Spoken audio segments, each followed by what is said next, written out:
महाराष्ट्र में कोरोना के मामलों में आज बड़ी गिरावट। पिछले 24 घंटे में 3,645 नए केस, 84 की मौत।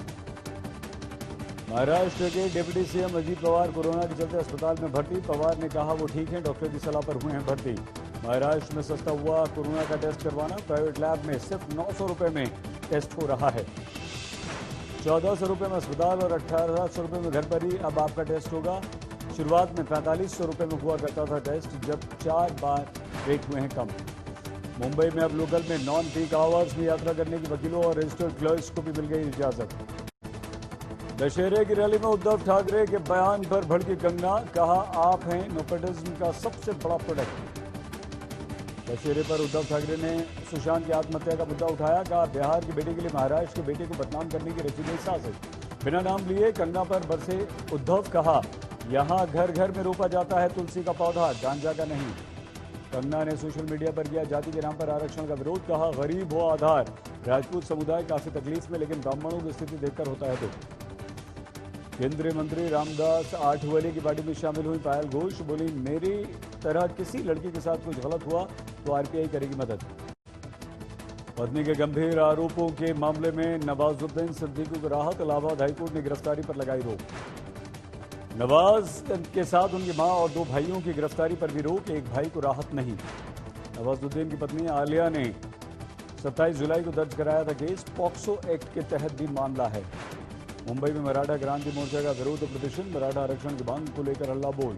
वाशिम में गड्ढे से बचने के चक्कर में आमने सामने आए मोटरसाइकिलों की जबरदस्त टक्कर, 3 लोग घायल। गोंदिया में महिलाओं ने लॉकडाउन में शुरू किया दिवाली के लिए गोबर से बने दिए बेचना। दूर दूर से आ रहे हैं ऑर्डर। भंडारा के आंधल गांव के लोगों ने लॉकडाउन में शुरू किया हैंडलूम साड़ियां बनाना। केंद्रीय मंत्री नितिन गडकरी ने इनकी तारीफ। कोल्हापुर जिले में सामाजिक कार्यकर्ता नरेश भोरे ने किया आत्मदाह। नगर निगम के जानवरों से क्रूरता करने वालों पर एक्शन नहीं लेने पर नाराज। 162 अंकों की गिरावट के साथ 11,767 पर बंद हुआ निफ्टी। 1 नवंबर से बगैर ओटीपी नहीं मिलेगा आपको एलपीजी गैस सिलेंडर। गैस चोरी रोकने और सही ग्राहक की पहचान के लिए तैयार किया गया नया सिस्टम। प्याज की थोक कीमतों में आई 10 रुपये प्रति किलो तक की कमी। ट्रेडर्स के लिए स्टॉक लिमिट तय किए जाने की सरकार के कदम से बड़ी सप्लाई। आईआरडीए ने पेश किया बीमा कंपनियों के विज्ञापन नियमों में बदलाव का प्रस्ताव। ग्राहकों को भ्रामक विज्ञापनों से बचाने के लिए फैसला। मुकेश अंबानी के रिलायंस रिटेल को तगड़ा झटका। फ्यूचर ग्रुप के साथ अटक गई डील। अमेजॉन को मिला स्टे। अपने कर्मचारियों की तनख्वाह कटौती का फैसला रिलायंस ने टाला। 3.5 लाख कर्मचारियों को अब देगा बोनस। अमेजॉन फ्लिपकार्ट की एक और फेस्टिव सेल की तैयारी हुई पूरी। स्मार्टफोन से इलेक्ट्रॉनिक्स पर आपको मिलेगी भारी छूट। नमस्कार, आप देख रहे हैं आज तक। आपके साथ मैं हूं सईद अंसारी। सुशांत केस में बेटे आदित्य ठाकरे का नाम घसीटे जाने पर महाराष्ट्र के मुख्यमंत्री उद्धव ठाकरे ने दशहरा रैली में खूब जमकर भड़ास निकाली, खूब बरसे। उद्धव ने बिना नाम लिए कंगना पर निशाना साधा। कंगना ने भी एक के बाद एक ट्वीट करके उद्धव के हर हमले का जवाब दिया। तमाम माझ्या महाराष्ट्रातील माता भगिनींना आणि बांधवांना एक आवाहन करतोय की सावध रहा, सावध रहा। कोरोना काल में हुई शिवसेना की दशहरा रैली शिवाजी पार्क की जगह रविवार को दादर के सावरकर हॉल में हुई, लेकिन शिवसेना अध्यक्ष और सीएम उद्धव ठाकरे के तेवर वही थे। सुशांत केस को लेकर उद्धव ठाकरे ने पहली बार खुलकर अपनी भड़ास निकाली। एक कोणतरी त्याने आत्महत्या केली, लगेच तो बिहारचा पुत्र असेल ना, पण बिहारचा पुत्र जर त्याने आत्महत्या केली त्याच्यात काही काळबेर असेल, माझ्या मुंबईच्या महाराष्ट्राच्या पोलिसांनी तेही शोधून काढलं असतं असेल तर, पण लगेच तो बिहारचा पुत्र झाला। पण बिहारचा पुत्र म्हणून त्याच्याबद्दल गळे काढणारे तुम्ही महाराष्ट्राच्या पुत्रावरती चिखलफेक करायला लागलात। कंगना रनौत का नाम लिए बिना उद्धव ठाकरे ने उन पर हमला बोला। खरं म्हणजे पाक व्याप्त काश्मीर, मुंबई का पाक व्याप्त काश्मीर झालंय, हा हे आमचं होऊच शकत नाही ते, पण असं बोलणं म्हणजे मोदींचा अपमान आहे। कारण मोदी पंतप्रधान गेले 6 वर्ष आहेत।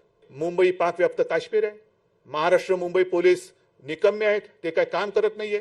इकडे सगळे नशिले आहेत, चरस गांजा इकडे उघड उघड विकला जातोय। हे असं सगळं चित्र करायचं त्यांना माहिती नाही अजून की या महाराष्ट्राची जी संस्कृती आहे त्या महाराष्ट्राच्या संस्कृतीमध्ये आमच्या घराघरामध्ये तुळशी वृंदावनं आहेत, गांजाची वृंदावनं नाही आहेत.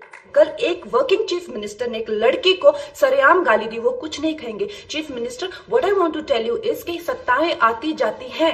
आप सिर्फ एक गवर्नमेंट सर्वेंट है और महाराष्ट्र के लोग आपसे रेजोनेट नहीं करते हैं, वो आपसे खुश नहीं है.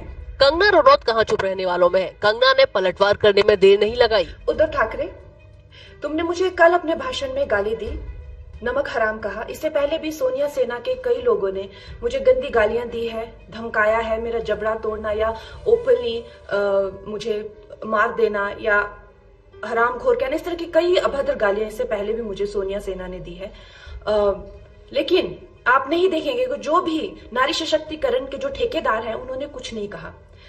उसी भाषण में आपने जो हिमालयज है, हिमाचल है, जो कि मां पार्वती की जन्मभूमि है, उन्हें हिमाचल पुत्री कहा जाता है, लॉर्ड शिवा महादेव की कर्म भूमि है. आज भी कण कण में मां पार्वती और शिव यहाँ बसे हुए हैं, इसे देवभूमि कहा जाता है. इसके बारे में आपने इतनी ज्यादा तुच्छ बातें की हैं. एक चीफ मिनिस्टर होके आपने पूरी स्टेट को नीचे गिराया है क्योंकि आप सिर्फ एक लड़की से नाराज है और वो लड़की आपके बेटे की उम्र की है. इससे पहले कंगना ने उद्धव को जवाब देने में ट्वीट्स की झड़ी लगा दी थी. कंगना ने लिखा, मुख्यमंत्री आप बहुत छोटे इंसान हो. हिमाचल को देवभूमि कहा जाता है. यहाँ सबसे अधिक मंदिर हैं. अपराध की दर 0 है. जी हाँ, ये बहुत उपजाऊ भूमि है. यहाँ पर सेब, कीवी, अनार, स्ट्रॉबेरी और कई चीजें उगाई जाती हैं. कंगना ने एक और ट्वीट में ये भी लिखा कि मुख्यमंत्री, मैं आपकी तरह अपने पिता के पैसे और पावर के नशे में नहीं हूँ. अगर मुझे भी नेपोटिज्म की उपज बनना होता तो मैं हिमाचल में रहती. मैं एक सम्मानित परिवार से हूँ. मैं परिवार के पैसों और एहसानों पर नहीं रहना चाहती थी. कुछ लोगों में आत्मसम्मान होता है. उद्धव को उनके भाषण पर बीजेपी नेताओं ने भी घेरा. आज जब सभी पर टीका टिप्पणी हो रही थी तो वे कांग्रेस के नेता जो सावरकर जी के बारे में गलत बयान दे रहे थे, गलत वाणी का उपयोग कर रहे थे, अवमानकारक भाषा का प्रयोग कर रहे थे, उनको शिवसेना के नेताओं ने क्यों छोड़ दिया? क्या सत्ता और सिंहासन के लालच में सावरकर जी के प्रति जो अवमान कर रहे थे, क्या उन कांग्रेस नेताओं को शिवसेना भूल गई? उन्हीं सावरकर जी के स्मारक में शिवसेना की सभा होती है, पर उन्हीं सावरकर जी का अवमान करने वाले कांग्रेस के प्रति यही शिवसेना के नेता मौन रहते हैं. ये कैसा इनका हिंदुत्व है? अरे शिवसेना को शर्म आनी चाहिए. जो राम मंदिर का विरोध करते हैं, मुख्यमंत्री पद की कुर्सी के लिए उनके सामने घुटने टेकते, और सावरकर जी की बात कर रहे हैं शिवसेना. शर्म नहीं आती है? जो रोज उठकर सावरकर जी को गालियां देते और राहुल गांधी से तब समझौता करते हैं. और मैं उनसे प्रार्थना करता हूं, उद्धव ठाकरे जी में हिम्मत है तो महाराष्ट्र के मंत्रिमंडल का प्रस्ताव मंजूर करे, सावरकर जी का सम्मान हो, भारत रत्न मिले.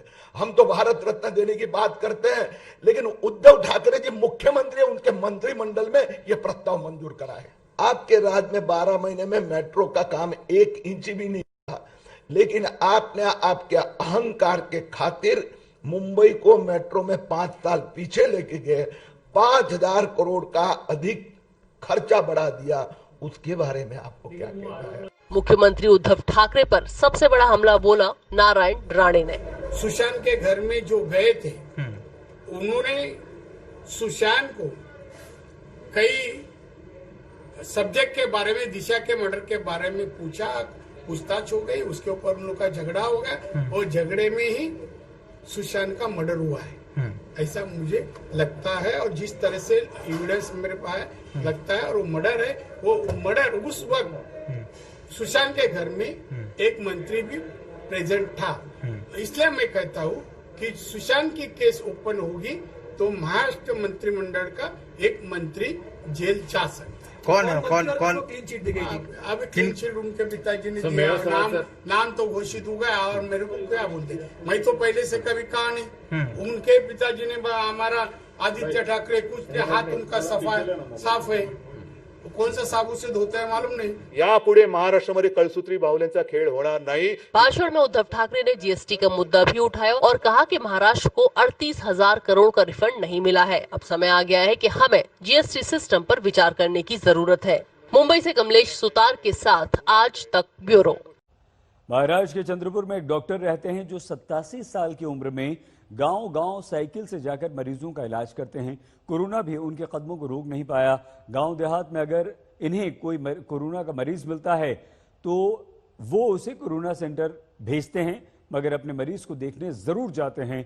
जो मरीज फीस नहीं दे पाते, डॉक्टर साहब उनके लिए साइकिल चलाकर जाते जरूर हैं, इलाज करते हैं। फीस नहीं मिली तो कोई बात नहीं।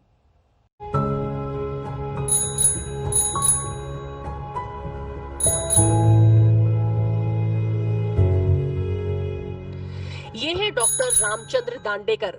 उम्र 87 साल है, पर उम्र की परवाह किए बगैर जब इनके मरीजों को इनकी जरूरत होती है, ये साइकिल लेकर निकल पड़ते हैं।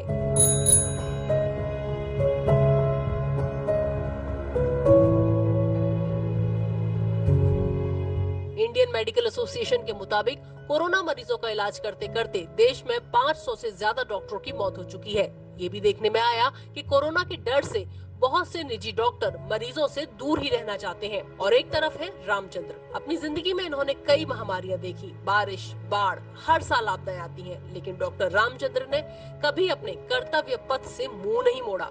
साइकिल उठाकर चंद्रपुर शहर के 10 किलोमीटर के आसपास जो भी गांव है, ये अपने मरीजों को वहां नियमित रूप से देखने जाते हैं। मार्च महीने में कोरोना के साल शुरू हुए, उसमें मैं देहात में छोटे मोटे बीमार मिले तो मेरे से जिसका डायग्नोसिस पक्का रहा उनको दवा देना भी इनको नहीं रहा, तो सर्दी खांसी रह गई, मेरे को डाउटफुल केस है तो मैं कोरोना के सेंटर में भेज देता हूँ।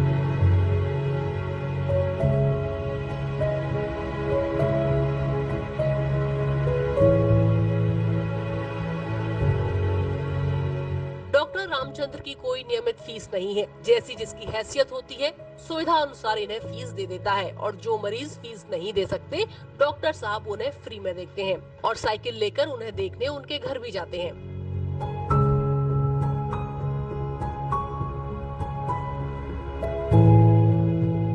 डॉक्टर रामचंद्र दांडेकर की पिछले 60 साल से यही दिनचर्या है। मूलतः वर्धा जिले के डॉक्टर रामचंद्र दांडेकर नौकरी के लिए चंद्रपुर आए थे। चंद्रपुर के एक कॉलेज में इन्होंने 1 साल पढ़ाया, मगर उनका मन था कि वो ज्यादा से ज्यादा लोगों की सेवा करें, इसलिए नौकरी छोड़ी और चंद्रपुर में ही क्लिनिक खोल लिया। अपने क्लिनिक में मरीजों के इलाज के बाद ये साइकिल लेकर ग्रामीण इलाकों में जाते हैं। अपने पुराने मरीजों को ये खुद ही समय समय पर देखने जाते हैं और जैसी जिसको जरूरत होती है, इनके क्लिनिक में लैंडलाइन पर फोन कर देता है।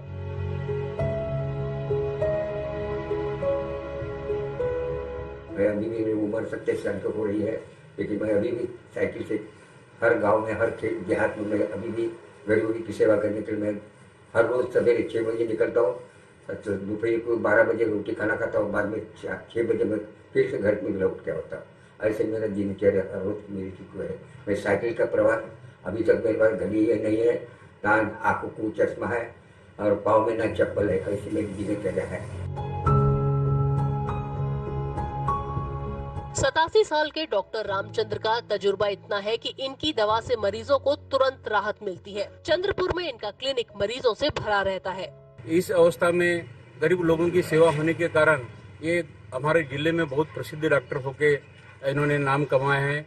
इसी के अवस्था में आज भी वो जैसे कि वैसे ही है, मगर अभी इतने 87 ईयर्स के होने के बावजूद भी गांव-गांव में अभी जा रहे हैं। सवेरे 6 बजे निकलते, रात के 10 बजे आते, कभी कभी रात के 9 बजे आते, कभी कभी 6 बजे आते।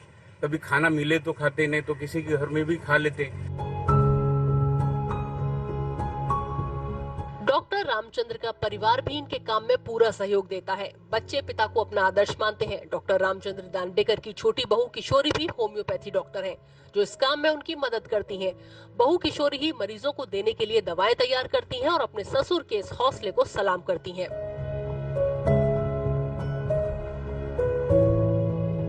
उनमें सतत दिन भर काम करने की कैपेसिटी उनमें है, बहुत ही ज्यादा स्टैमिना है। किसी भी वक्त अगर कोई पेशेंट आता है और बोलता है कि डॉक्टर साहब मेरे को देखने के लिए मेरे घर पे चलो, तो वो उसी वक्त तैयार हो जाते हैं और उनकी सेवा करने के लिए उनके घर पे जाते हैं। और एक आधी बार उनको अगर कोई किडनी स्टोन हो या अगर पेशेंट और उनको कुछ मेडिसिन चाहिए रहती तो मेरे को बताते हैं। जैसे बर्बेरिस की मेरे को 2 बना के दो, फिर मेरे को वो पेशेंट को देना है, उस प्रकार मैं उनको हेल्प करती। जब किसी को कोई पेशेंट रहता, किसी के घर में पैसे रहे नहीं रहे, किसी ने दिए पैसे नहीं दिए तो भी वो साथ निभा लेते। कोई पेशेंट को कितनी भी जरूरत रहे, कोई उसका काम नहीं हो रहा तो उसको साथ में दवाखाने में, साथ में बड़े दवाखाने में जाके वो काम करते हैं। डॉक्टर रामचंद्र को अपने काम में बेहद खुशी मिलती है। वो अपने काम को भगवान का आदेश समझकर करते हैं।